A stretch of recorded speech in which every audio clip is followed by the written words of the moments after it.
What's up, everybody? This is G-Dub coming to you with a new video. This video is going to be about the time I found a dead body at a Airbnb I was staying at. This happened earlier this year, literally in the beginning, like in January, like mid-January. And, the spot I was staying at is an interesting spot. It's not like your typical style of an Airbnb because the quote-unquote hostels that were on the property were sheds, big shed buildings that had 4 bunk beds in each shed. And yeah, it's pretty much like a step up from a homeless shelter. I guess is the best way to describe it.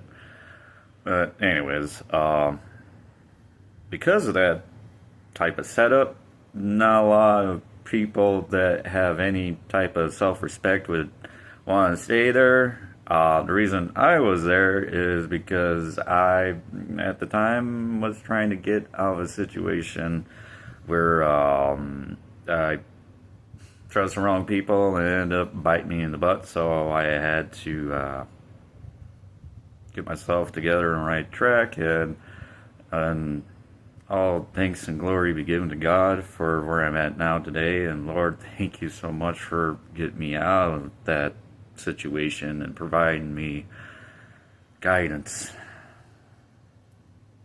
But during the time I was there, we had a guy come through. His name was, I can't remember exactly. I think it was his Billy Woods or something like that. I didn't know a whole lot about the guy until a little bit later when the officers were letting us know of what was going on. But in the video here, there's another video that will be posted within this showing how he was the night before. Because the night before he was doing his fentanyl hits, and I couldn't believe it that he was choosing to do that to himself. And so the reason why I took the video was to actually show the owner of the hostel of what this guy was doing on the property, that the owner had no idea, or he had an idea, but I don't know. Again, I don't know the whole story of everything that was going on. All I know was the morning I left, Mr. Woods was alive in his bed, snoring pretty good.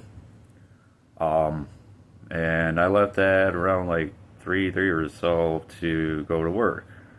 And I didn't get back to work and get back to the Airbnb until around like 3:30, almost 4 o'clock, I want to say.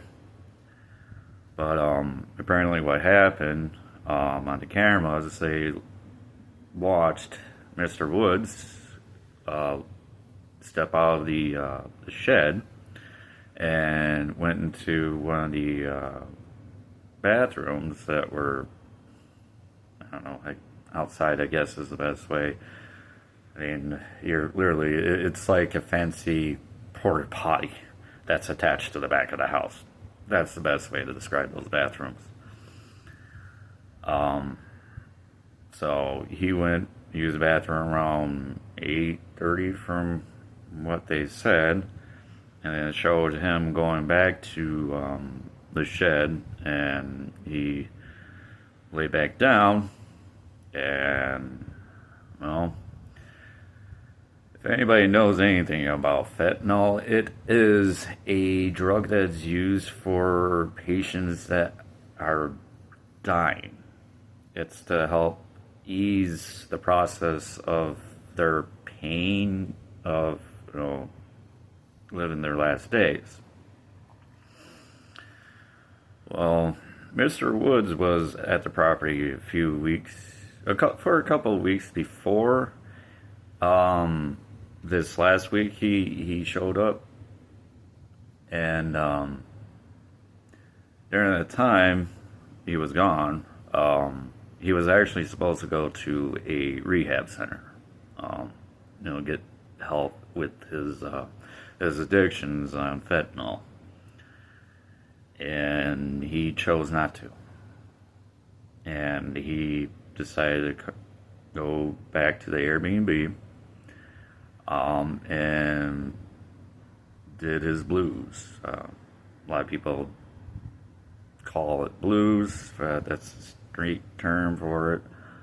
Or beans, I think. Or both. I don't know. I don't do this stuff. All I know is I keep having people asking me as I'm walking around the area if I got any blues or whatever, and I usually chase them away from me because I want them to know never to ask me again, because I don't stand for anybody to be using that. I always tell them, keep that up, you will be found dead in the streets. And, they have been finding a lot of people dead in the streets from, doing blues, fentanyl. Anyways. So, what happened was, after he did his hit around 8:30 or so in the morning and went back to lay back down, apparently it shut his muscle down so much he ended up suffocating in his sleep. Because the thing about fentanyl, like I said, it's to help people that are going through, the final stages in their life of, the pain they're going through of dying. It shuts a lot of your functionality down, like muscle control and so forth, or awareness even. You're pretty much in a dreamlike state where you don't know what's going on. I'm not saying this is what I talk of experience. No, I never done fentanyl whatsoever. It's just when you're around it so much, you just overhear people glorifying how great it is. Because I actually asked somebody, like, what's so great about fentanyl? They're like, oh, it's one of those great highs that it's like nothing else. Okay, well, thanks for the heads up. So, back to the story. The fentanyl did its job, took its course in his body, shut his muscle control down and his awareness to minimum, if not voided. And he ended up suffocating in his sleep. So some people would say that's the rock star death, where so many musicians died from suffocating in their vomit from too much drinking or whatever. So he ended up passing away. The messed up part about this, there were other people in that shed during the time that he was dead. Nobody really thought of anything else because, well, everybody there's were aware of that he was doing fentanyl, and they all assumed that he was just having a really, really good long sleep. So, yeah, I left for work that morning when he was alive around 3:30 in the morning. I came back, literally 12 hours later, and in these sheds, there's refrigerators and microwaves for us to, store food and cook and whatever. And there was a couple of people in the shed. before I walked in. And they were playing loud music and everything, and I noticed Mr. Woods was laying very peculiar in the bed, but me thinking, remembering, oh, he's probably knocked out from, doing his fentanyl, whatever. Not knowing he did that hit and died early morning. Like I said, around 8:30. So the individuals that were in the shed before me ended up leaving. And me, I was just changing out my work clothes and get cleaned up and so forth. And I was thinking to myself, I have to make a cup of noodles. So I made a cup of noodles. And I was noticing, hey, he was not moving much. And I was thinking to myself, I'm like, there's a lot of noise going about. I'm kind of being loud with the microwave being loud for the beeping, also me slamming the door. Because, well, I wanted to see if he was going to twitch after me slamming the door of the microwave. Not a single muscle moved. And how he was laid, his legs were hanging off of the side of the bed, crossed. So he was kind of like laying like this. His legs were hanging off like that. And so I started thinking, if I were him, I would be very uncomfortable because, one, I know I would wake up from my legs falling asleep. But then I looked closer at his legs. They're very, very dry and swollen. Like he was retaining a good amount of water in his legs. Not knowing his body was actually in a decomposition stage of where fluids start going out.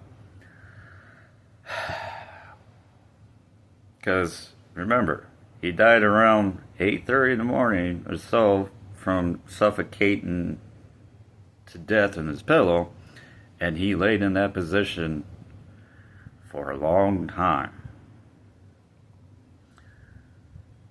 Because I was sitting down in one of the bunk beds and just looking straight ahead because he was on top bunk. And so I shouted at him, "Hey, bro!" I have a very loud voice. I could be heard a mile away almost. He didn't twitch. He didn't twitch at all.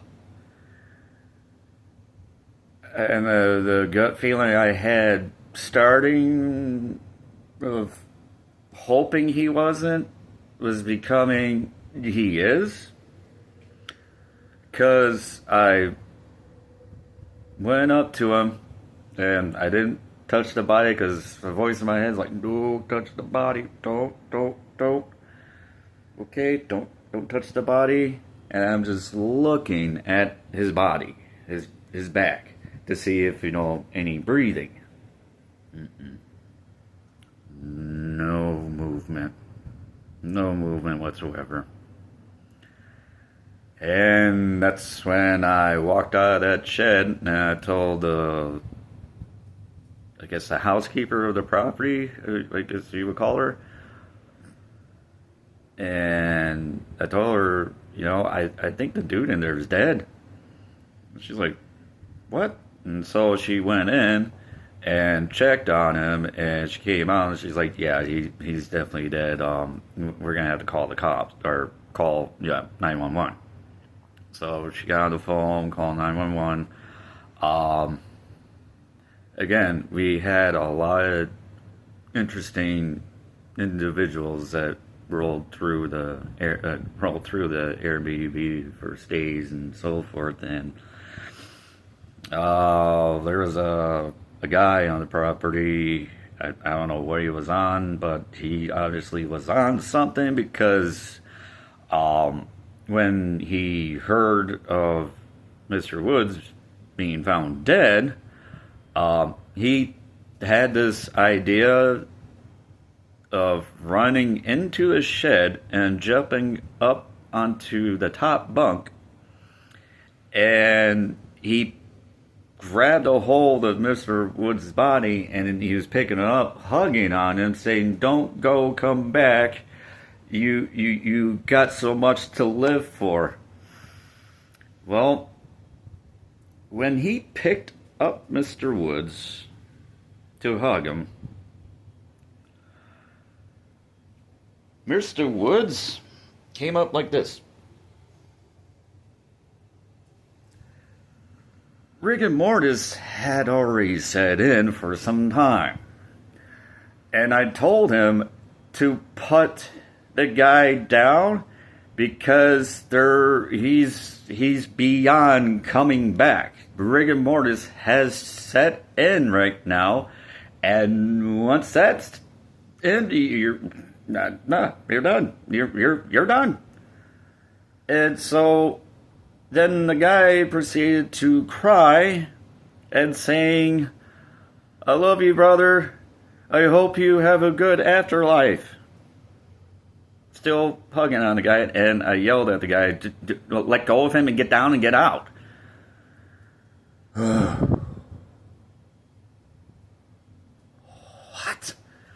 What? Anyways, so the cops showed up. The paramedics showed up first before the police showed up. The paramedics went in, checked on him, seeing if there was any way to revive him, but there was blood in the pillow, and it was down on his face because, well, like I said, he was dead.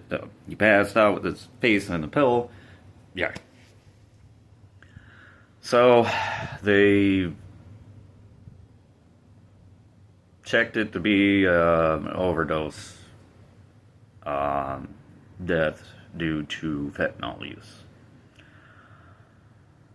And so the cops showed up, investigated the property, did their questions. I told them I was working all day, came back, and within 20 minutes of me being back, I noticed Mr. Woods was not moving, and that's when I discovered he was dead.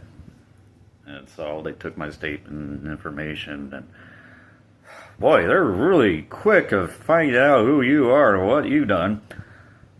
Not like I've done a whole lot of stuff. It's just, yeah, they were like, "Oh, we know you have a daughter." Yes, I'm aware of my daughter, Caitlin, and also aware of my son, Aiden. I don't know why you guys bring that up, but okay, whatever.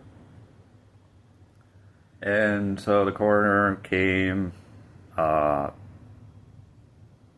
picked up the body, rolled them out.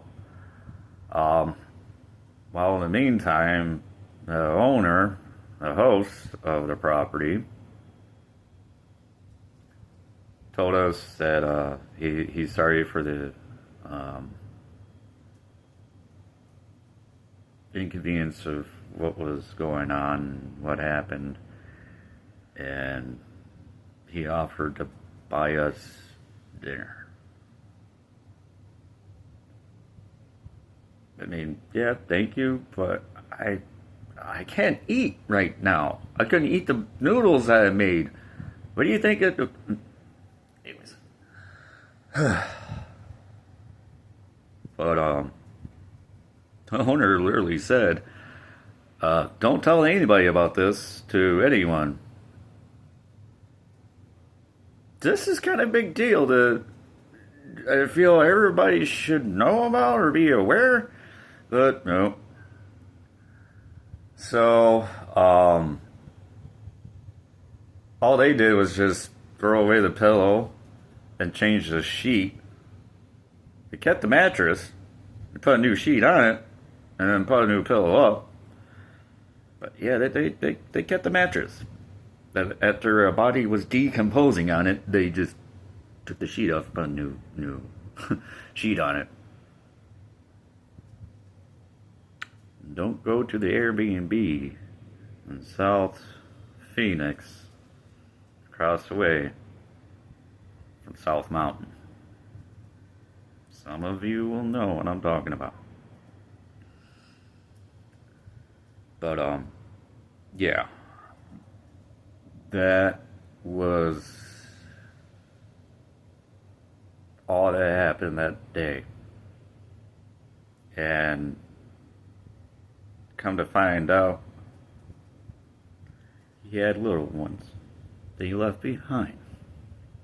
And all they ever get to know of their father is that he chose fentanyl. He chose his addiction. He chose death over them being a dad for them, being their father.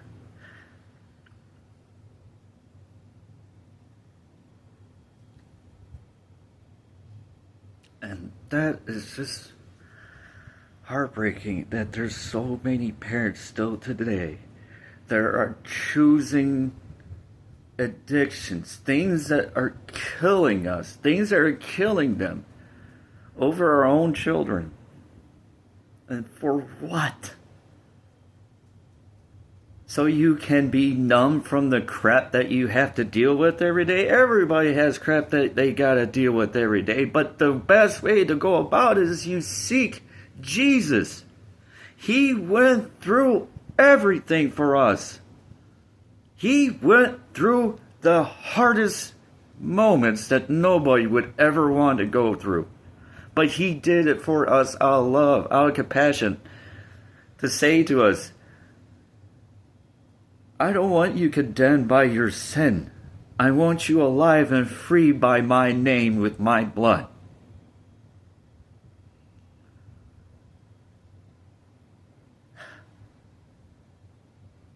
I just pray for everybody to wake up and realize that the world does not care about us. They're deceiving us to say you need this to be happy. You need this to be able to function. What I've seen so far is death. All I've seen so far is death. We don't need the world. We need Jesus. And I pray for everybody. Even those that might be watching this video right now. It is not worth your life. It's not worth being looked upon as nothing when God had intent of making us be something. Don't fall for the traps, please. Seek Jesus out, receive Him, and repent. That is the biggest thing. Repent. And you will be free. I've seen what addiction can do and what it can do for the next generation. Because like I said, for the rest of their lives, his kids only know him as an addict, not as their dad.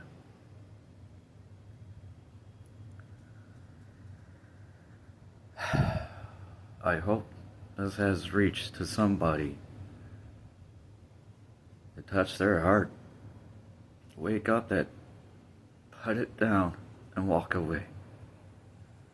God had better intentions for you when He made you out of His love. Seek Jesus, please.